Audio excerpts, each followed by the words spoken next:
A vivir que son 2 días. Javier del Pino.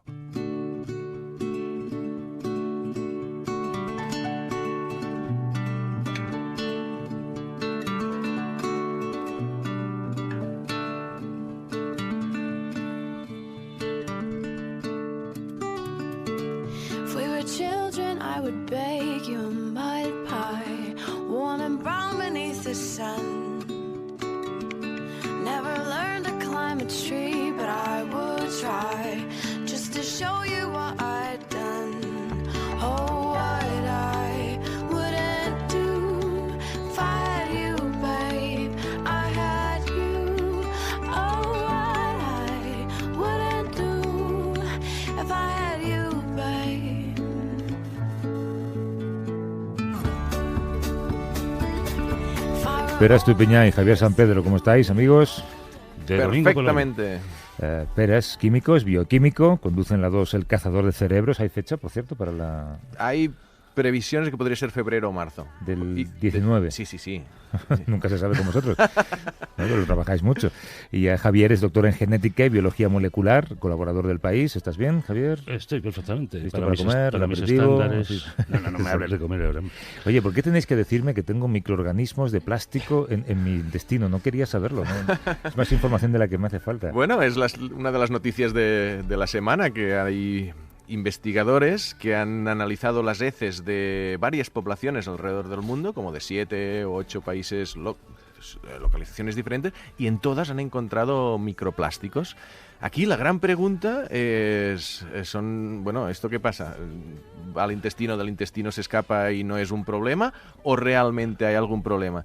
Y yo antes de venir he buscado así bibliografía científica, he analizado un Lancet, un review, y no he encontrado un no rotundo. Y a mí eso me deja un poco intranquilo. Es decir, todo el mundo dice, no, a priori pues no es un riesgo, pero se tiene que analizar más, más. Es una cosa que llevamos bastante tiempo. Los científicos saben que el plástico se degrada en el agua, crean estas micropartículas que van a los peces se las comen. En principio también decían que las echaban por las heces, que no iba al músculo y por tanto no nos los comíamos. Bueno, ahora ven que a lo mejor sí que nos los estamos comiendo. Bueno, al desventrar, o como se dice, al lavar el pescado, ¿no? Le quita las tripas. Sí. Que los mejillones, los bivalvos, estos son organismos a partir de esto sí. nos comemos más. Pero yo creo que hay una investigación activa para ver si esto realmente... Hay 2 vías de que podrían ser peligrosos. Si estos microplásticos llegan a ser muy, muy, muy pequeños, que sí que entran en el torrente sanguíneo, o si tienen alguna toxicidad asociada. Claro. De momento, dicen, lo estándar es que se tiene que investigar más y que aparentemente no. Pero este no rotundo yo no lo he visto, entonces me escama pensando... Porque es que, claro, imaginaros las implicaciones. Te escama. Muy bien, ¿eh? Es que estoy ágil. Estás ágil.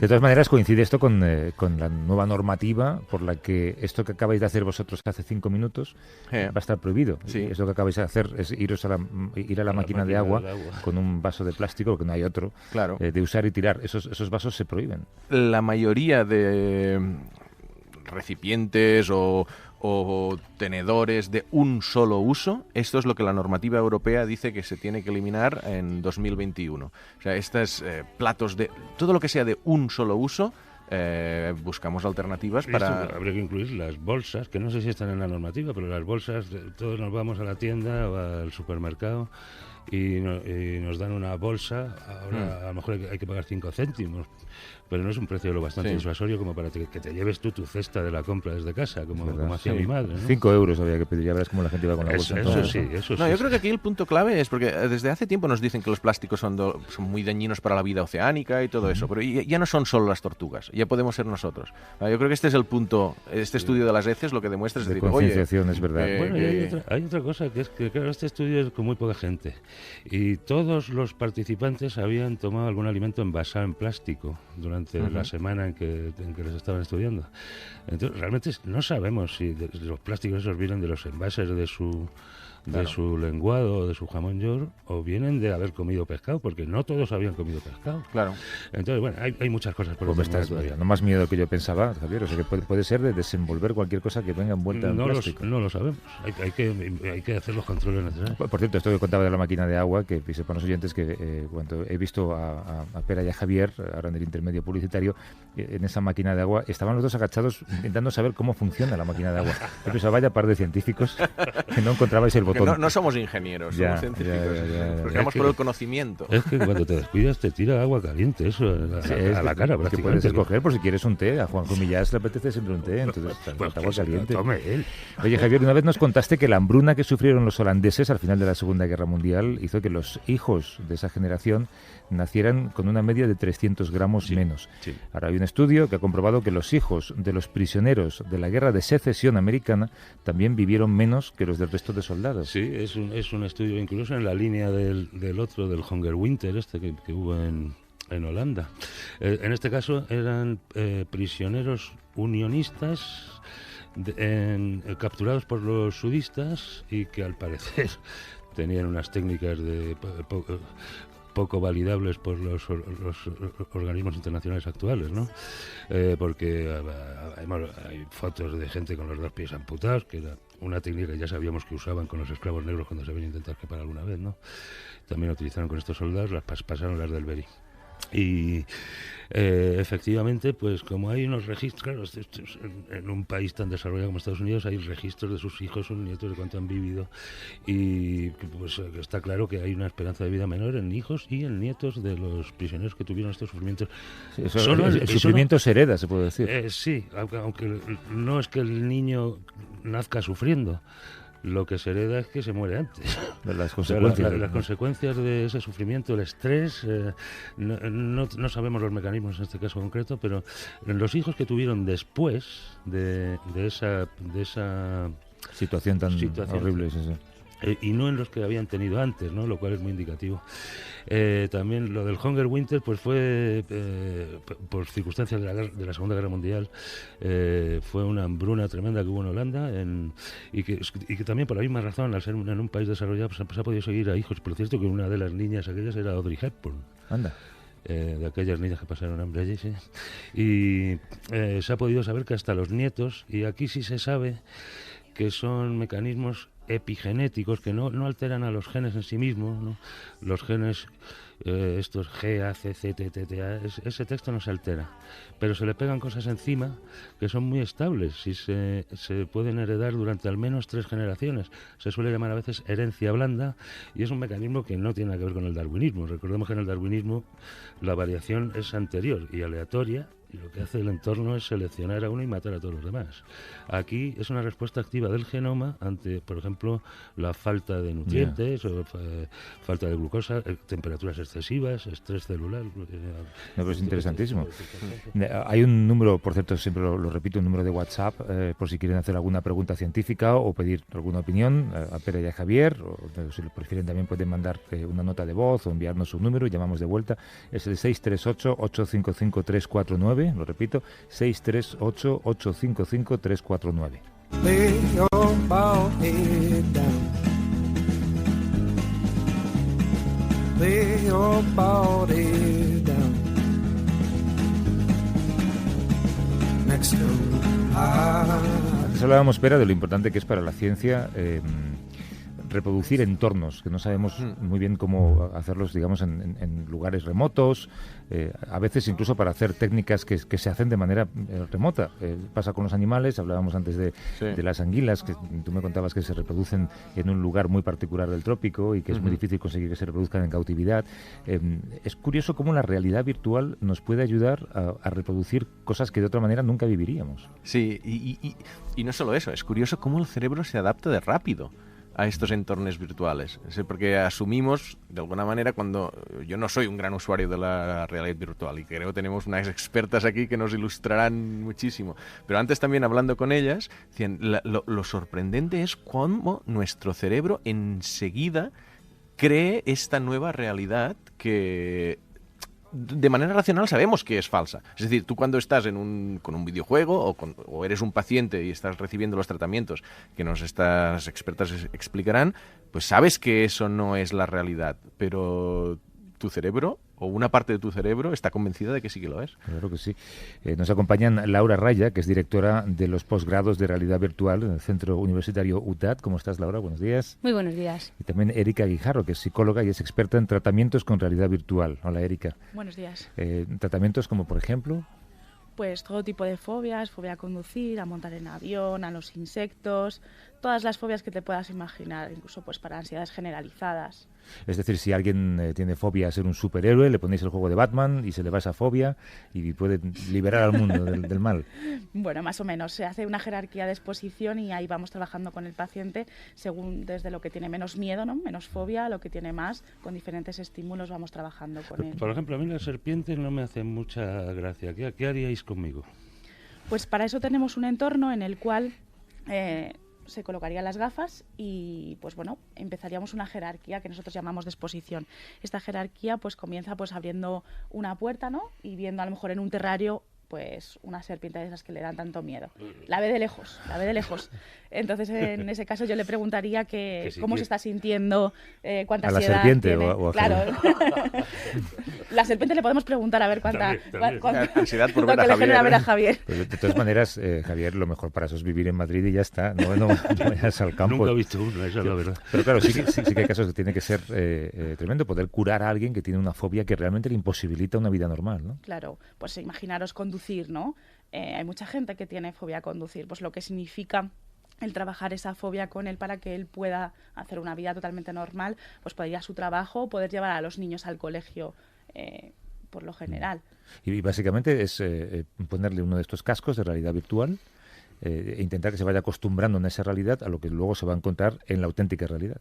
Claro, trabajamos esa exposición gradual, pues desde abrir el coche, sentarte en el coche, ver qué experiencia vas teniendo, si vas teniendo angustia, si no la tienes, qué miedos son los que te aparecen, qué pensamientos negativos son los que te van surgiendo, pues porque voy a tener un accidente, pues personas que a lo mejor hemos tratado con realidad virtual, con miedo a conducir, es porque después de un accidente pues no han sido capaces de volver a coger un coche y han tenido que someterse a tratamiento. Claro. Pues eso, lo que es un atasco en Madrid, como está ahora la Gran Vía, ¿no? Pues imaginaros ahí el hecho de me sale por un lado un ciclista o no ciclista, pues bueno, cómo controlar todo esto. Oye, algo tan común como el estrés postraumático, después sobre todo de los atentados del 11S y en Madrid del 11M, una fracción sustancial de la población, y no solo en Nueva York o en Madrid, sino en todo el mundo, tenía estos trastornos de estrés postraumático. Por lo que dices, si después de un accidente a una persona se la puede reconducir un poco en la realidad virtual, ¿podría también servir de tratamiento para este estrés? Exacto. Sí que he tenido una paciente a consecuencia del 11M que no podía montarse en el metro y necesitaba pues para ir a su lugar de trabajo, y trabajamos a través de la realidad virtual en una de las escenas que son en un metro, pues por lo tanto con imágenes tanto virtuales como reales, para también de alguna forma ir aproximando la realidad y que ella pueda exponerse con total control de sus estímulos, de su angustia, y de alguna forma volver a recuperarse. Y tú, Laura, estás en la parte técnica, supongo que vosotros creáis esas realidades. De repente a lo mejor hace falta que me deis el metro de sol. Tenéis que crearlo. Claro, efectivamente, la característica más importante que podemos hacer nosotros desarrollando experiencias de realidad virtual es que podemos adaptarlo a la perfección al usuario final, ¿no? De ahí podemos adaptar desde un niño hasta un adulto, desde una persona con autismo hasta una persona que pueda ser invidente. Eso lo que hace es que, si bien las terapias de exposición gradual se han venido haciendo durante muchos años en una clínica sin realidad virtual, la realidad virtual facilite que los escenarios puedan ser cada uno de ellos caracterizados según las necesidades de su usuario. Y de hecho, aplicando ya no solo técnicas de realidad virtual, sino también técnicas gamificadas, el usuario quiera ir superando su fobia poco a poco sin ser o sin tener que ser tan consciente de estoy en una terapia y espera, ahora tengo un psicólogo que me dice si vas avanzando, ¿no? También incluso jugando, digamos, ¿no? Efectivamente, podríamos intentar hacerlo autónomo. Nosotros, en uno de los proyectos que dirijo es Cicerón, con chicos con Asperger, justamente lo que hacemos es que él, a medida que va jugando, va superando pues uno de sus impedimentos, por ejemplo, de interacción social. Vosotras tenéis en marcha en el Hospital La Paz un proyecto que se llama Virtual Transplant Reality, creo, para niños y adolescentes trasplantados. ¿En qué trabajáis con ellos? Pues trabajamos, nuestro objetivo fundamental con este proyecto es mejorar la calidad de vida de estos niños, tanto de los niños como de los adolescentes y de sus familias, y de alguna forma favorecer su bienestar psicológico y emocional. ¿Cómo lo hacemos? Pues estamos desarrollando una serie de escenarios junto con UTAD, con Laura y con Jump to Reality, otra empresa que está colaborando con nosotros en el desarrollo de las experiencias. Pues eso, pues para que de alguna forma el bajar al quirófano no sea tan traumático, que podamos manejar todos los miedos, todas las circunstancias que el niño o el adolescente tiene a la hora de quedarse solo, quién va a estar, quién no va a estar, qué me van a hacer, qué no me van a hacer, pues de alguna forma planificar y anticipar todas esas situaciones que el niño vaya a ir viviendo, de alguna forma írselo haciendo gradual para que él vaya familiarizándose con el entorno. Qué bueno. ¿Hay gente que sea reacia a creerse esa realidad virtual? ¿Hay gente a la que le cueste más entrar? La gente es reacia cuando no lo ha probado. Cuando lo prueba... Pues venga, Javier, aquí estamos. No lo digo en broma. Has traído... mira, con un teléfono. Sí, hay varios tipos de realidad virtual, desde que los que se ejecutan directamente en teléfonos a los que se ejecutan en ordenador. Sí, esto es un teléfono que se acopla a las gafas de realidad virtual frente a las de la PlayStation, por ejemplo, que ya llevan incorporada la pantalla dentro, digamos, ¿no? Javier decía que era muy reacio a creerse esto, así que quítate los cascos, Javier, que si no, con dos cosas sobre la cabeza vas a parecer Darth Vader. Y no te caigas, sobre todo. Con un programa de aunque bueno, la verdad es serpientes. que para el ámbito de la comedia nos vendría bien que te cayeras. ¿Estoy cómodo? Mira, Sí. aquí tienes una rueda Que tiro una foto y la pondré en Twitter. ¿Una rueda para qué? para Saca una como foto. las dioptrías. ¿Hay un botón de pánico? Ah, sí, vale. Aquí la rueda la tienes aquí, Así. ¿vale? Vale.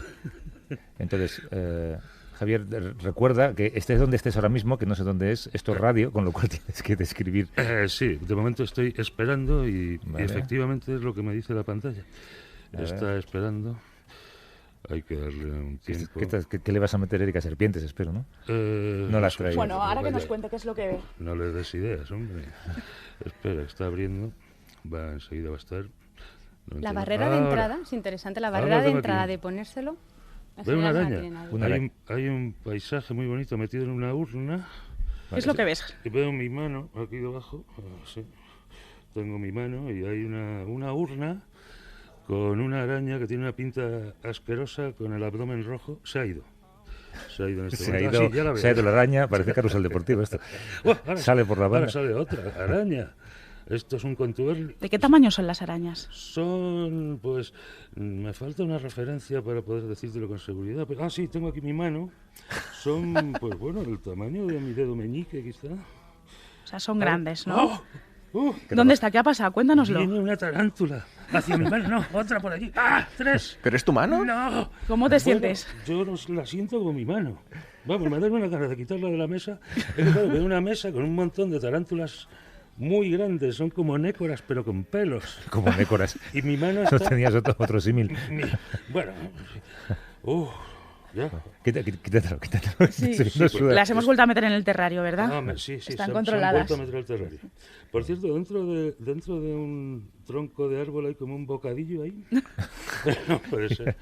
Puedes Ay, explorar el espera, entorno. claro. Puedes explorar el entorno. Claro, si Claro. aquí El- no está Javier, sino... ver. estoy en Claro, una puedes casa- explorar el en una entorno. casa Cuidado bonita. con las televisiones. Se está moviendo como... Ponte de pie si quieres, Javier. Ponte de pie.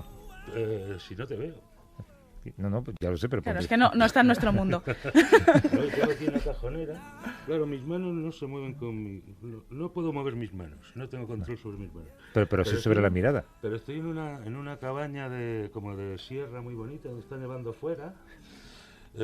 No puedo dejar de echar un ojo a las abejas de vez en cuando, realmente. Bueno, lo que Bueno, queda las claro... tenemos controladas, están en el terrario. Lo que queda claro es que él se lo cree. Claro. Quítatelo. Sí, ¿no? Que te lo vas a llevar puesto. Está genial. ¿Qué tal? El efecto asombroso. Es asombroso. Y todo, claro, como según tú mueves la cabeza. Oye, ¿y para las manos no tenéis algo que pueda...? Sí, existen dispositivos para que te hacen seguimiento de tus manos. Genial. Totalmente. Me ha parecido genial, señores oyentes, transmitiendo en directo desde la cadena SER. Claro, yo supongo que todo esto lo podéis mezclar además con otras técnicas médicas, como ir midiendo la presión o el estrés de algún... Exacto, contamos con algunos otros herramientas, ¿no? Esto es un sensor de biofeedback, se coloca en los dedos y de alguna forma el programa lo que recoge es la respuesta de ansiedad de nuestro organismo ante situaciones de estrés.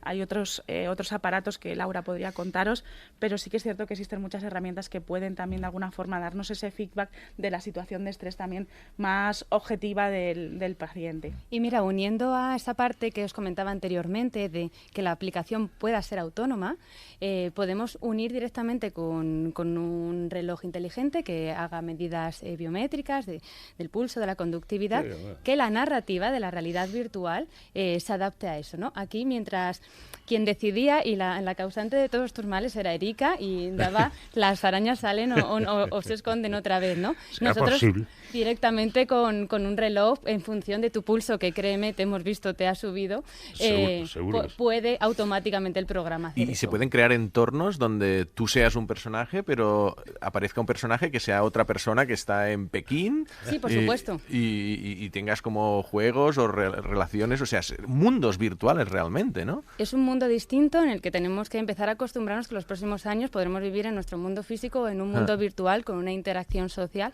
perfecta. ¿Y por qué no está ya en todas las casas? Esto lo comentábamos antes de entrar, porque llevamos ya varios años un poco de hype con la realidad virtual, que cada Navidad este es el regalo que este año va a ser el año de la realidad virtual. ¿Por qué no lo tenemos todos? A ver, la todavía? realidad virtual ha aumentado y ha evolucionado mucho en los últimos 2 años. De hecho, ha llegado la realidad mixta, pero en otro programa, si queréis, ya lo comentamos, ¿no? Pero ¿por qué no en las casas? Falta contenido.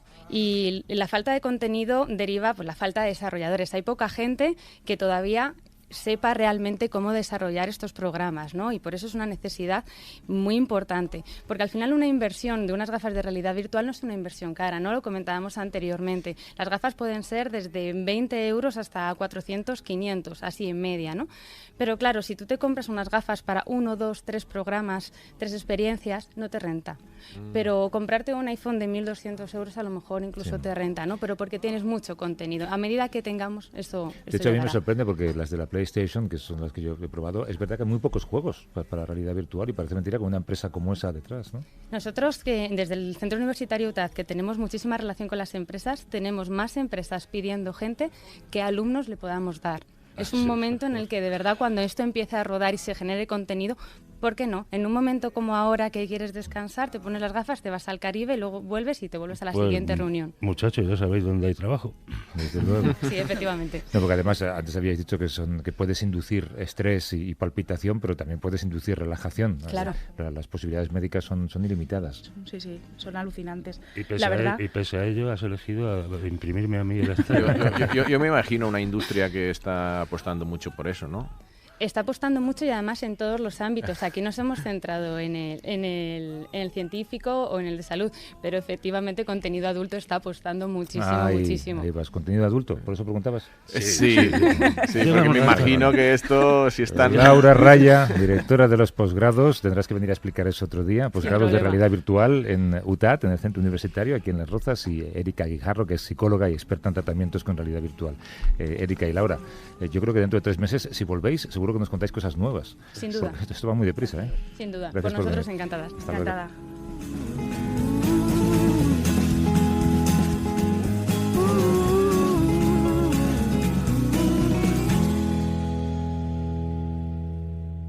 A vivir que son 2 días. Javier del Pino.